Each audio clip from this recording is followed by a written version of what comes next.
وہ جو گروہ سامنے موجود ہے نا، وہ اپنے بارے میں یہ کہتا ہے کہ ہم کافر ہیں، ہم انکار کرتے ہیں.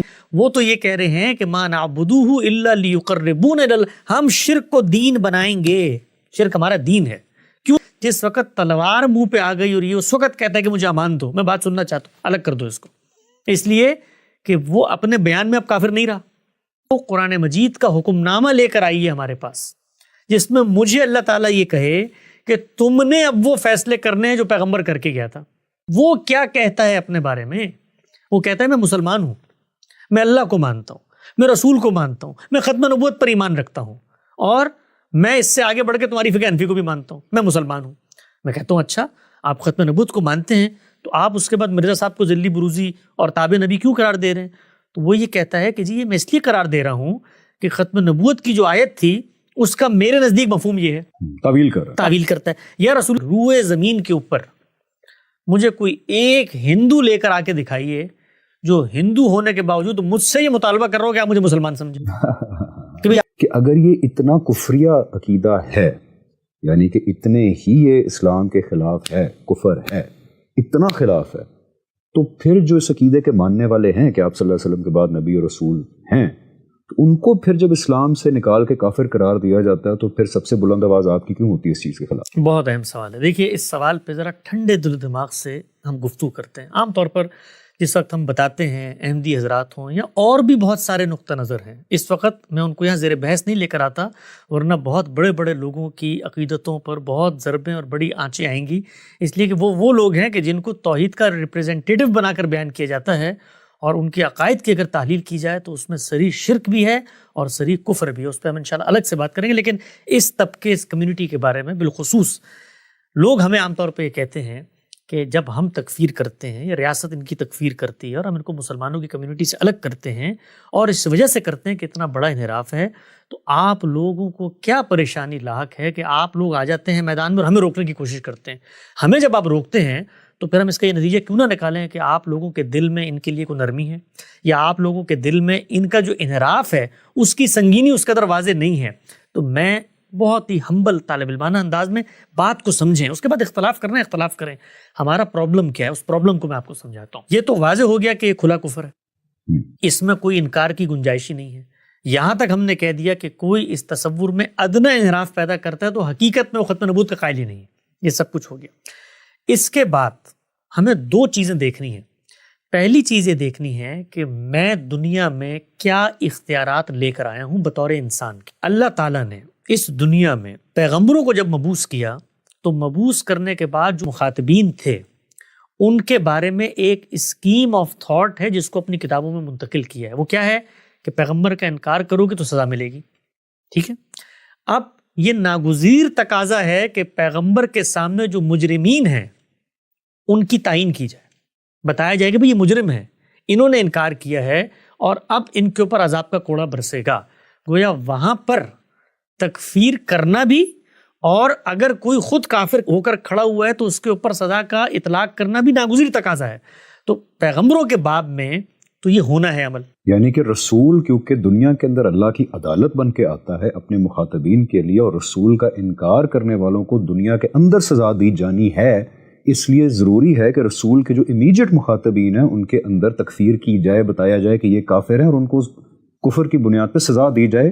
یہ رسول کی امیجیٹ آڈینس کے لیے بالکل ایسے ہی. اب دیکھیے جو رسول اللہ صلی اللہ علیہ وسلم کی امیجیٹ آڈینس تھی یا کسی بھی پیغمبر کی امیجیٹ آڈینس تھی، آپ ان کے بیانات کو نکال کر پڑھیں. قرآن مجید نے حکایت کی، ہم نے 23 اعتراضات کی سیریز میں تکفیر پہ کوئی 15-20 گھنٹے گفتگو کر کے وہ تمام مقامات پیش کی ہیں.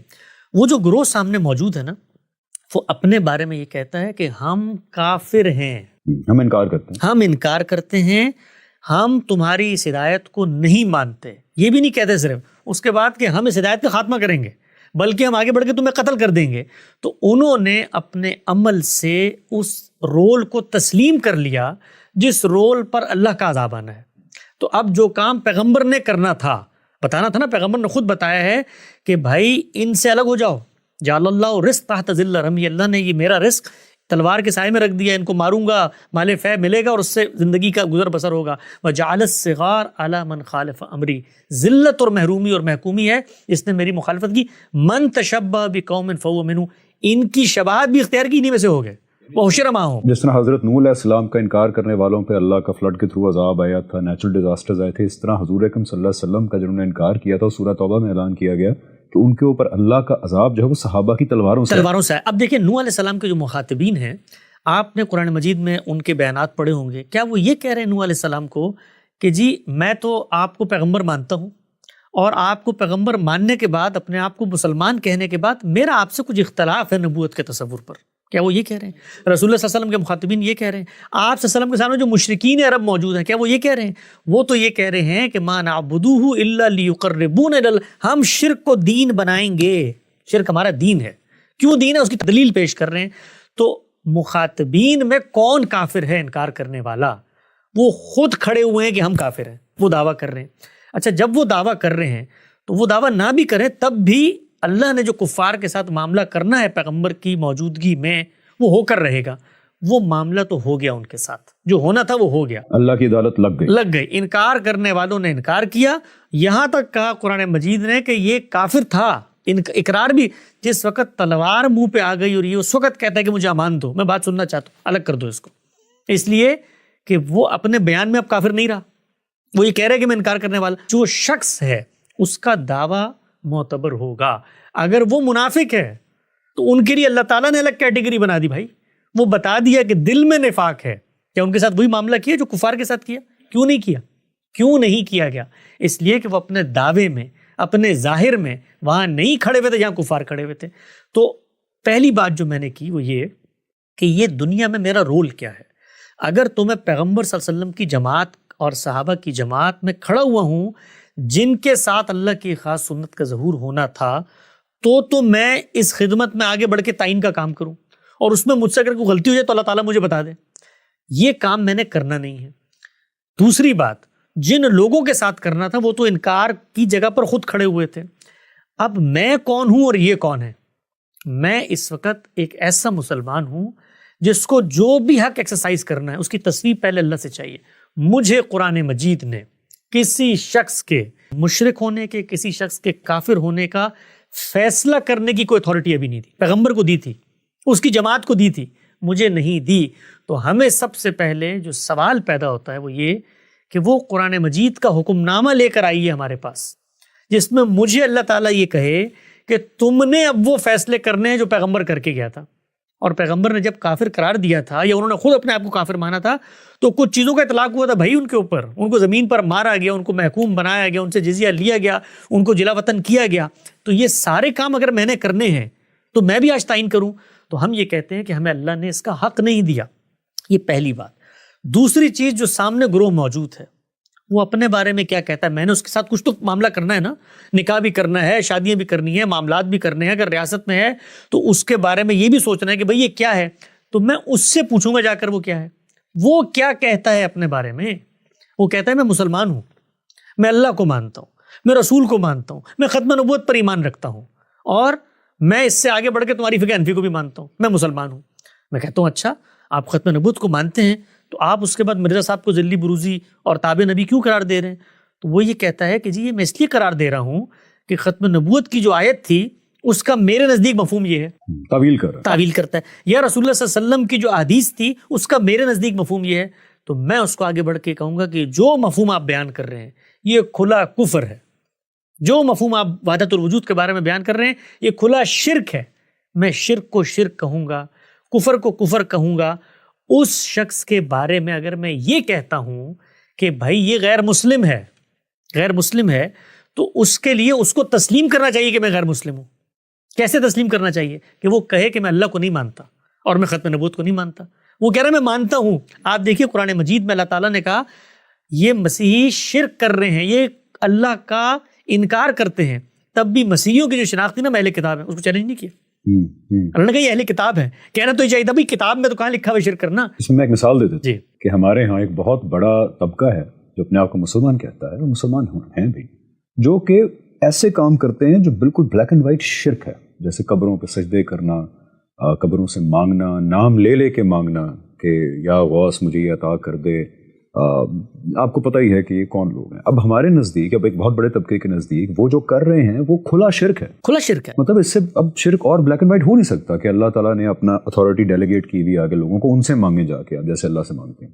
تو آپ بیسکلی کہہ رہے ہیں کہ ایسے لوگ جن کو میں دیکھتا ہوں کہ یار یہ آپ کیا شرک کر رہے ہو، قبروں سے مانگ رہے ہو، مردہ لوگوں سے مانگ رہے ہو، مجھے صرف یہ اختیار ہے کہ میں ان پہ ان کی جو وہ حرکت کر رہے ہیں اس کا شرک واضح کروں، لیکن اس سے آگے بڑھ کے میں ان کو کہوں کہ نہیں تم کافر ہو اور تم اپنے آپ کو بھی کافر کہو. یہ آپ کہہ رہے ہیں کہ مجھے اختیار نہیں ہے. بالکل بھی نہیں ہے. دیکھیے اس میں ایک اور پہلو میں آپ پر واضح کرتا ہوں. وہ پہلو یہ ہے کہ لوگ عام طور پہ یہ کہتے ہیں کہ پھر اس کا مطلب آپ کے نزدیک اسلام کے جو بنیادی تقاضے ہیں، کل کوئی ہندو کھڑے ہو کے بولے کہ میں مسلمان ہوں تو آپ مان لیں گے اس کو؟ کل کوئی شخص سے بولے کہ میں اللہ کو نہیں مانتا اور میں مسلمان ہوں، آپ مان لیں گے اس کو؟ یہ جو آپ احمدی حضرات کے بارے میں کہتے ہیں کہ بھائی وہ اپنے آپ کو اگر مسلمان کہتے ہیں تو ہم ان کے افکار پہ، نظریات پہ کفر کا بھی اطلاق کریں گے، شرک کا بھی اطلاق، جو اطلاق ہو سکتا ہے وہ کریں گے. لیکن اگر آپ نے یہ گنجائش دے دی تو پھر تو کل کوئی شخص سے کھڑے ہو کر کہے گا نا کہ میں ختم نبوت کو مانتا ہی نہیں، اور تب بھی آپ کہیں یہ بھی مسلمان ہے، اپنے آپ کو مسلمان کہہ رہا ہے. تو اس کے جواب میں آپ سے کہتا ہوں کہ روئے زمین کے اوپر مجھے کوئی ایک ہندو لے کر آ کے دکھائیے جو ہندو ہونے کے باوجود مجھ سے یہ مطالبہ کر رہا ہو کہ آپ مجھے مسلمان سمجھیں کہ بھئی آپ کی نظر میں گزرا نہیں. کوئی شخص دنیا میں موجود ہے اور بھائی جو اللہ کو نہیں مانتا وہ کہتا ہے میری شناخت ایتھیسٹ ہے، میں مولد ہوں، دوبارہ مجھے مسلمان مت کہنا کبھی. کوئی شخص جو ختم نبوت کو نہیں مانتا، کبھی آپ نے دنیا میں یہ دیکھا کہ کوئی شخص میرے پاس آئے اور آ کر یہ کہے کہ میں ختم نبوت کو بطور عقیدہ نہیں مانتا، اب بھی آپ مجھے مسلمان تسلیم کریں؟ وہ کون بے وقوف ہوگا جو یہ کام کرے گا؟ ہر شخص جو ختم نبوت کے نظریے کے اندر کوئی خرابی پیدا کرتا ہے وہ پہلا اقرار پتہ کیا کرتا ہے؟ میں ختم نبوت کو مانتا ہوں. کیونکہ اگر یہ کہہ دے کہ میں ختم نبوت کو نہیں مانتا تو اس کے بعد مسلمانوں کی جماعت میں شامل ہونے کی اس کے پاس خود ہی کوئی بنیاد نہیں باقی رہتی. وہ میرے پاس آ کیوں رہا ہے؟ جب وہ اللہ کو نہیں مانتا، اللہ کے رسول کو نہیں مانتا، اور رسول کو ماننے کا تقاضا یہ ہے کہ ختم نبوت کو مانا جائے، تو دنیا کے اندر ایسا بیوقوف روئے زمین پہ کوئی نہیں پایا جاتا جو میں یہ ایسے ہی ہے کہ کل کوئی مسلمان کہے مسیحیوں کو کہ آپ مجھے مسیحی مانے اس لیے کہ میں صحیح نہیں سے کوئی مانتا ہوں. کوئی مسلمان کہے گا یہ؟ کیوں کہے گا کہ مجھے مسیحی مانو؟ وہ کہے گا میں مسلمان ہوں. تو دنیا میں یہ کہیں نہیں ہوتا. اور یہ جو لوگ ہیں یہ اپنے آپ کو مسلمان کہتے ہیں، یہ قرآن کو اللہ کی کتاب سمجھتے ہیں، یہ رسول اللہ صلی اللہ علیہ وسلم کے بارے میں کہتے ہیں ختم نبوت بھی ہو گیا ہے، ہم تابع ہیں ان کے، ہم ذل ہیں ان کا، ہم غیر تشریعی ہیں. یہ سب کی سب لغویات ہیں ہماری نظر میں، کھلا کفر ہے ہماری نظر میں. لیکن ہم ان لوگوں پر غیر مسلم ہونے کا تب اطلاق کریں گے کہ جس وقت وہ یہ کہیں کہ ہم غیر مسلم ہیں، ختم نبوت کو نہیں مانتے، اب مرزا صاحب ہمارے لیے سب کچھ آؤ جو کرنا ہے کر لو. کیا وہ یہ کر رہے ہیں؟ وہ کہہ رہے ہیں ہم ہیں مسلمان، ہم مسلمان ہیں، ہم ختم نبوت کو مانتے ہیں. وہ یہ کہتے ہیں کہ بھائی تمہارے پورے ختم نبوت کے تصور کو ماننے کے باوجود مانتے ہو نا سیدنا مسیح نے آنا ہے، تو ہمارا والا مسیح مسیح ہے، ہمارا والا جو ہے وہ مہدی موعود ہے، ہمارا والا جو ہے وہ ذل ہے، بروز ہے جو تمہارے صوفیہ مانتے ہیں. 10,000 کانسیپٹس کو ہماری روایت میں سے لا کے بتا رہے ہوتے ہیں. آپ کو میں ایک اور بات بتاتا ہوں. لوگ عام طور پہ یہ کہتے ہیں کہ جو صوفیہ حضرات ہیں ہمارے، ان کے بھی بڑے انحرافات ہیں، غیر تشریعی نبوت کی بھی وہ بات کرتے ہیں، لیکن انہوں نے کبھی اپنے بارے میں نبوت کا دعویٰ نہیں کیا، لفظ کبھی استعمال نہیں کیا. میں ایک طالب علم کی حیثیت سے اس دعوے کی تحقیق کرنے گیا. آپ یقین جانیں، میری اینیمیٹڈ ویڈیوز ہیں اس کے بعد، یہاں لنک ڈسکرپشن میں آئے گا، لوگ اس کو دیکھیں. وہ عبارتیں ان کی اپنی زبانی میں نے نقل کی ہیں. شیخ ابن عربی، شیخ عبد القادر جیلانی کی وہ عبارت کہ اے گروہ انبیاء تمہیں کیا دیا گیا؟ یہ نبوت دی گئی ہے، ہمیں جو کچھ دیا گیا ہے وہ تمہیں دیا ہی نہیں گیا. اس کی تعویل کرتے ہیں. اور کیا کہتے ہیں؟ وہ کہتے ہیں کہ جب یہ کہا گیا نا اے گروہ انبیاء، تو اس سے ایک مراد شیخ کی یہ ہو سکتی ہے کہ گروہ انبیاء سے انبیاء اولیاء مراد ہیں. اولیاء کے بھی انبیاء، اولیاء کے انبیاء مراد ہیں. یعنی کہ شیخ عبد القادر جیلانی اپنے حلقہ اولیاء کے انبیاء سے مخاطب ہیں، اور ان کو کہہ رہے ہیں کہ مجھے جو کچھ دیا گیا تمہیں تو دیا ہی نہیں گیا. اور مجھے بتائیے کہ اور کیا ہوگی؟ وہاں ذل تھی، ایک جگہ بروز تھی، ایک جگہ تابع نبوت تھی، ایک جگہ غیر تشریعی نبوت تھی، ایک جگہ پہ یہ صورت ہے کہ انبیاء اولیاء کی اصطلاح ہے. تو ہر جگہ پر آپ کو انحراف ملے گا. لیکن نعوذ باللہ من ذالک، میں شیخ عبد القادر جیلانی کے بارے میں یہ کہوں گا کہ کافر ہے، یا ان کے سامنے کبھی انہوں نے یہ کہا کہ میں عقیدہ ختم نبوت کو نہیں مانتا؟ نہیں، ہر جگہ پر تعویل ہے. اچھا، اب جب ہم صوفیہ کی بات کرتے ہیں تو لوگ یہ کہتے ہیں یہ مرزا کو گنجائش دینے کی بات کر رہے ہیں. بھائی گنجائش دینے کی بات نہیں کر رہے، ہم یہ کہہ رہے ہیں کنسسٹنٹ رہو، تم رہو کنسسٹنٹ. جس وقت وحدت الوجود کا نظریہ، آپ سوچیں اللہ تعالیٰ نے قرآن مجید میں کہا کہ سیدنا مسیح ایک شخصیت ہے نا، انہوں نے خدا کا جسدی ظہور قرار دیا تو یہ مشرک ہیں. آپ کہتے ہیں پوری کائنات خدا کا جسدی ظہور ہے، اور وجود کسی کا حقیقی مان لو تو شرک ہے. یہ شرک اس سے بڑا کیا ہوگا؟ لیکن کیا کہنے والے اس کو شرک کہہ رہے ہیں؟ وہ تو کہہ رہے ہیں یہ اخص الخواص کی توحید ہے وحدت الوجود. تو یعنی آپ کہہ رہے ہیں کہ جو اس طرح کے عقائد رکھتے ہیں، میں قادیانی اس کو سائڈ پہ کر کے مشرکوں کو لے آتا ہوں، جو مطلب شرک کرتے ہیں، مشرک نہیں، جو شرک کرتے ہیں، کہ جو شرک کر رہے ہیں ان کو صرف یہ بیان کرنے کا حق ہے بھی آپ شرک کر رہے ہیں، کیونکہ وہ اپنے آپ کو مسلمان کہتے ہیں تو ہمیں یہ اختیار نہیں کہ ہم کہیں کہ جو تم مسلمان نہیں ہو، ہمیں صرف ان کا شرک ان پہ واضح کرنے کا اختیار ہے. اب کیا وہ مسلمان تھے، نہیں تھے، اسلام کے دائرے سے خارج ہو گئے، یا اللہ تعالیٰ ان کی غلطی کو کہیں مطلب ان کو کوئی چھوٹ دے دیں گے، کچھ معافی ہو جائے گی، یہ سارے معاملات قیامت کے دن پتہ لگیں گے. ہمیں دنیا کے اندر وہ اختیار نہیں دیا گیا. ہمارا اختیار صرف اتنا ہے کہ ان کے اوپر ان کے عقیدے کا کفر بار بار واضح کریں، اور جو وہ اپنے بارے میں دعویٰ کر رہے ہیں اس دعوے کی تردید میں، یعنی وہ کہتے ہیں میں مسلمان ہوں، تو میں اس سے کیا کہوں گا؟ بھئی اگر مسلمان ہوں تو عقیدہ ختم نبوت کو ویسے مانو جیسے ماننے کا حق ہے. یہی کہوں گا نا. یہاں میں یہ کہوں گا کہ تم جھوٹ بول رہے ہو، تم مسلمان ہو، تم تو ختم نبوت کے عقیدے کو مانتے نہیں. تو آگے سے کیا کہے گا؟ وہ کہے گا میں اپنے بارے میں دعویٰ کر رہا ہوں، میں مانتا ہوں. آپ کس اصول پہ دعویٰ کر رہے ہیں کہ میں نہیں مانتا؟ میں کہوں گا دیکھو مجھے ظاہر میں نظر نہیں آ رہا. وہ کہتا آؤ میں تمہیں بتاتا ہوں کیسے. میں اس کی تعویل کرے گا. تو اب گفتگو جائے گی مکالمے میں. جیسے وہ جو کھلا شرک کر رہے ہیں وہ بھی تعویل کرتے ہیں. ہم شرک نہیں کرتے، ہم شرک نہیں کرتے. جو قبروں میں سجدہ کرتے ہیں وہ تو اپنے آپ کو توحید کے چیمپئنز کہتے ہیں. کہتے ہیں تو وسیلہ بن رہا ہے، تو توسل ہے. تو یہ چیزیں ہر جگہ پہ تعویل ہوتی ہے. تو ہم یہ کہتے ہیں کہ یہ جتنے منحرفین ہیں عقیدہ ختم نبوت میں ادنی انحراف کفر ہے، کھلے کفر کے مرتکبین ہوتے ہیں. اپنے بارے میں کیا کہتے ہیں کہ ہم کفر کر رہے ہیں. جب وہ کہتے ہیں کہ ہم کفر نہیں کر رہے تو اب ہم نے ان سے مکالمہ کر کے ان کو دعوت دینی ہے. ان کو یہ بتانا ہے، آپ نے حکم ہی لگانا ہے نا جو اللہ نے آپ کو نہیں اختیار دیا. آپ ان سے شادی نہ کریں بھائی.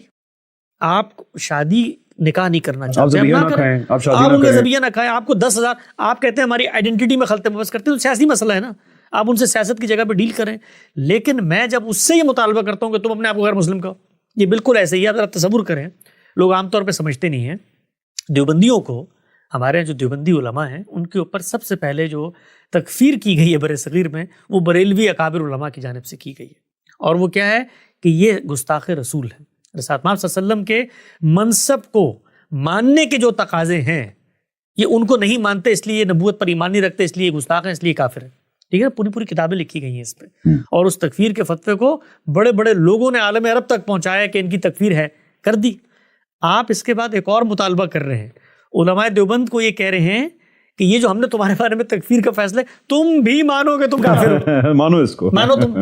وہ تو المحنت اور المفنت لکھ کے بتا رہے ہیں کہ بھائی کیا بیوقوفی کی بات کر رہے ہو کہ ہم کافر ہیں. ہم تو مسلمان ہیں.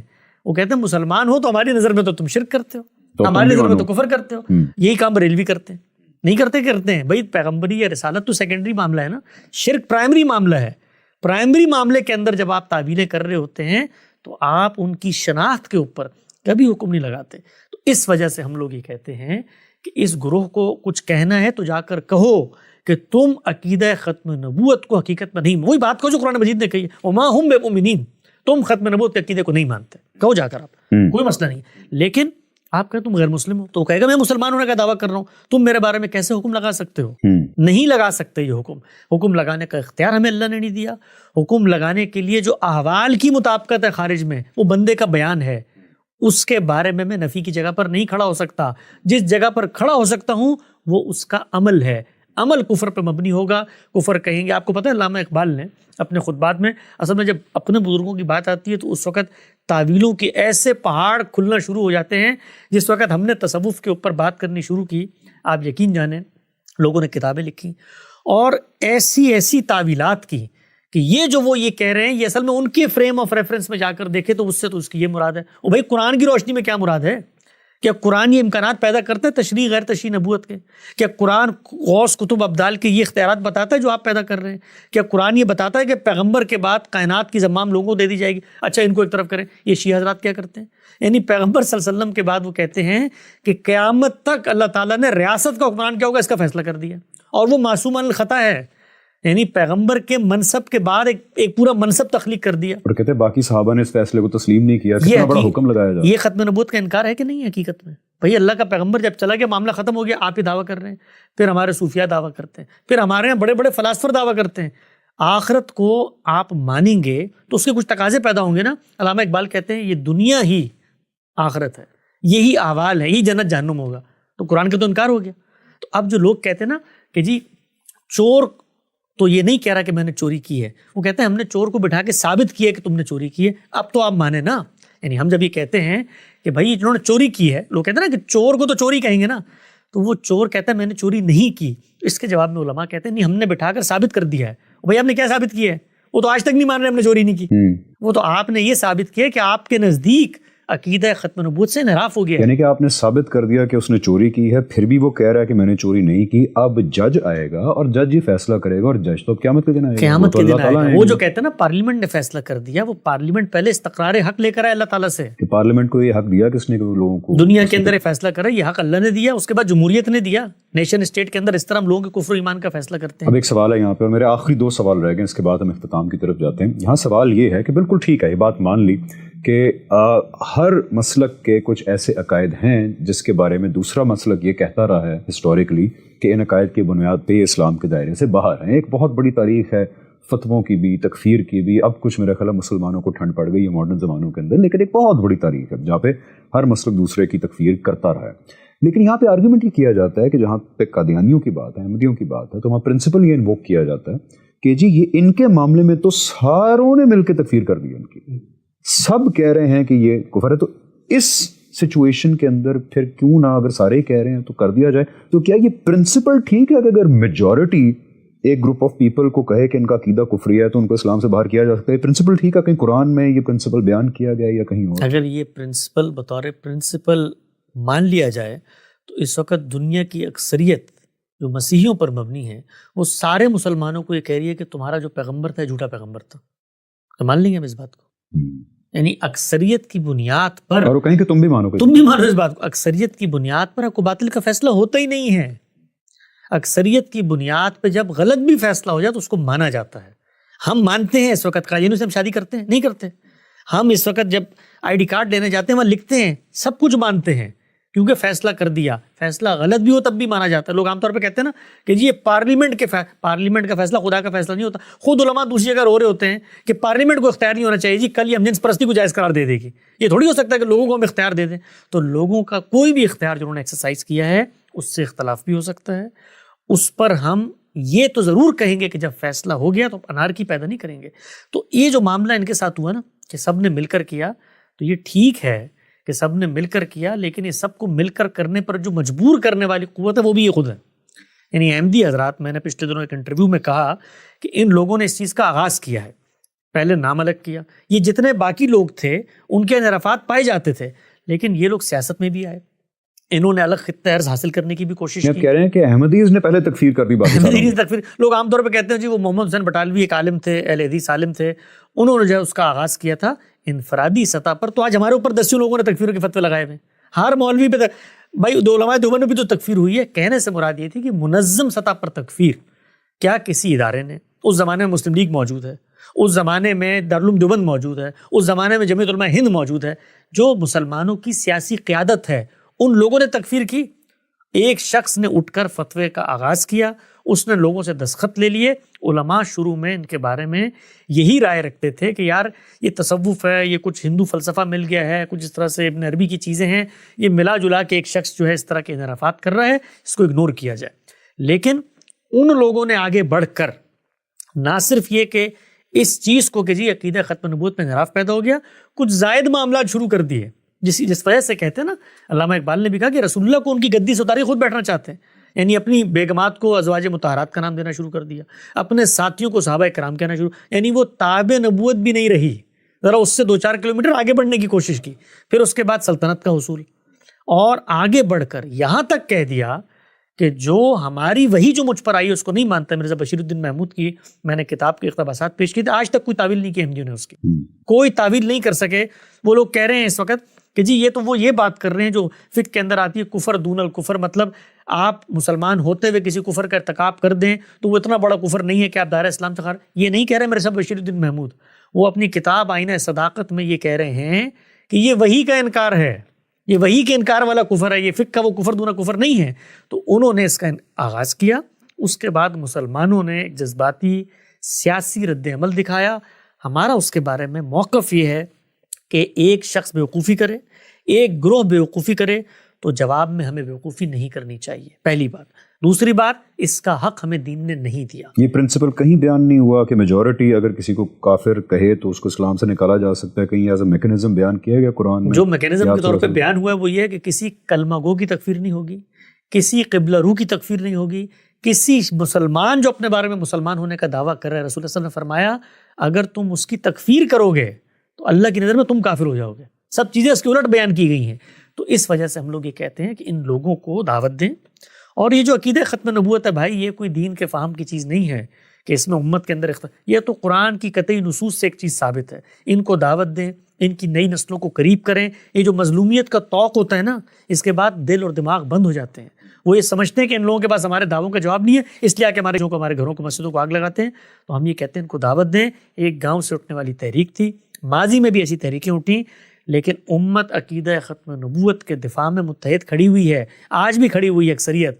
تو اکثریت کو دعوت دینے کا کام کرنا چاہیے بجائے فتویٰ لگانے۔ بالکل ٹھیک ہے حسن بھائی، آخر میں ایک اور چیز پوچھوں گا، لیکن اس سے پہلے دو باتیں کی سمری میں بیان کروں گا کہ آئی تھنک یہ بات بہت حد تک واضح ہو گئی کہ ہمیں لوگوں کے کفر ان پہ واضح کرنے کی اجازت ہے۔ اگر ہمیں لگے کہ کوئی شرک کر رہا ہے یا ختم نبوت کا قائل نہیں ہے تو ہمیں اس کا جو بلیف ہے، اس کی غلطی اس پہ واضح کرنے کا اختیار ہے، اس کو اسلام سے نکالنے کا اختیار نہیں ہے۔ یہ اب قیامت کے دن ہی اس بات کا فیصلہ ہوگا کہ کون مسلمان تھا اور کون اسلام کے دائرے سے نکل گیا تھا۔ اور دوسری یہ چیز کہ یہ پرنسپل اصولاً غلط ہے کہ اگر میجورٹی جو ہے کسی کو کہے کہ جی یہ کفریہ عقیدہ ہے تو اس کو اسلام سے باہر نکال دینا چاہیے، کیونکہ اگر یہ پرنسپل مان لیا جائے میجورٹی کا تو پھر حسن بھائی اس بارے میں کامنٹ کیجیے گا، پھر ہر انسان کو اختیار نہیں ہونا چاہیے کہ وہ دوسرے مسلکوں کے بارے میں کنسنسس پیدا کرنے کی کوشش کرے کہ یہ کافر ہیں۔ جیسے فار ایگزامپل سپاہی صحابہ، پھر ان کو یہ حق نہیں تھا کہ وہ پورے ملک کی سطح پہ کنسنسس پیدا کرنے کی کوشش کریں کہ اہل تشیع جو ہیں وہ کافر ہیں۔ نہیں، وہ اس کے بعد تو فتنے کی بنیاد پڑ جائے گی، ہر فرقہ یہ کرے گا، اس کے بعد مطالبات کرے گا، اس کے بعد ابھی آپ دیکھیں نا چیف جسٹس کو جو خط لکھا ہے علماء نے، اس میں لکھا ہے صرف یہ نہیں کہ ابھی تکفیر ہو گئی ان کی، یہ ٹوپیاں ایسی نہیں پہنیں گے، یہ نام ایسے نہیں لکھیں گے، یہ کام نہیں کر سکتے۔ تو پرسیکیوشن کا ایک ٹرکل ڈاؤن ایفیکٹ ہوگا۔ اور شیعہ حضرات کے بارے میں ہم لوگ بڑے نرمی سے بات کر لیتے ہیں، بھائی ذرا کبھی نقشے میں دیکھیں، اس وقت کروڑوں کی تعداد میں دنیا میں شیعہ موجود ہیں، امت دو دھاروں میں تقسیم ہے، اور شیعہ یہ کہتے ہیں کہ نظریہ امامت کو آپ نہیں مانتے، دین کی بنیاد ہے ان کے نزدیک یہ، اور ہمارے ہاں وہ تحریکیں اٹھی جو ان کی تکفیر کی بات کرتی ہیں۔ کل اگر شیعوں کو اکثریت حاصل ہو گئی خدا نہ خواستہ تو ہم لوگ کہاں جائیں گے ذرا سوچیں، کیونکہ ان کی نظر میں تو ہم لوگ منحرفین ہیں، ہماری نظر میں وہ ہیں۔ ایبسلیوٹلی، سو یہ پرنسپل ٹھیک نہیں ہے کہ میجورٹی اگر مان لے کہ یہ کفر ہے تو اس کو اسلام سے باہر نکال دیا جائے، اور اس کی اجازت بھی نہیں دی جا سکتی، بیکاز یہ ایک بہت بڑی پرسیکیوشن کا دروازہ کھولنے جیسا ہے۔ آخر میں آپ سے پوچھوں گا جو پاپولرلی پوچھا بھی جاتا ہے کہ ٹھیک ہے جی ساری بات سمجھ آ گئی آپ کی، لیکن پھر آپ صلی اللہ علیہ وسلم کے دور میں ہم کچھ اقدامات دیکھتے ہیں، جیسے مسلمہ کذاب تھا، اس نے جو ہے نبوت کا دعویٰ کیا اور کیسے اس کے خلاف اقدام ہوا، تو اس پس منظر میں آپ کیسے دیکھتے ہیں؟ وہاں تو لگ رہا ہے کہ اچھا بھی کسی نے نبوت کا دعویٰ کیا، آئیں جس کی ایسی کی تیسی پھیرتے ہیں، تو پھر آج ہم وہ کیوں نہ کریں؟ جی، مسلمہ کذاب جو تھے انہوں نے جو نبوت کا دعویٰ کیا تھا، دعویٰ کرنے کے بعد یہ کہا تھا کہ میں ختم نبوت پر ایمان رکھتا ہوں، اور اس کے بعد میں ایک تعویل کر رہا ہوں کہ رسول اللہ کے بعد میرے اوپر بھی رسالت آ گئی ہے۔ Very important. اس شخص نے تو یہ کہا رسول اللہ کی موجودگی میں کہ اس نبوت میں مجھے بھی شریک کر لو، گویا میں بھی آپ کے ساتھ نبوت کا ایک جوائنٹ وینچر شروع کرتے ہیں۔ اس نے یہ کہا کہ مسلمہ کذاب یہ کہتا تھا کہ میں مسلمان ہوں، اور مسلمان ہوتے ہوئے میں نے ختم نبوت کی آیات اور روایات اور صوفیہ کے تصورات کی روشنی میں غیر تشریح نبوت کا یہ نقطہ نظر پیدا کرنے کے بعد ایک تابع نبی کی حیثیت سے آج میں دعویٰ کر رہا ہوں۔ نہیں، وہ تو کہتا تھا کہ میں اپنا ایک تصور لے کر آ رہا ہوں۔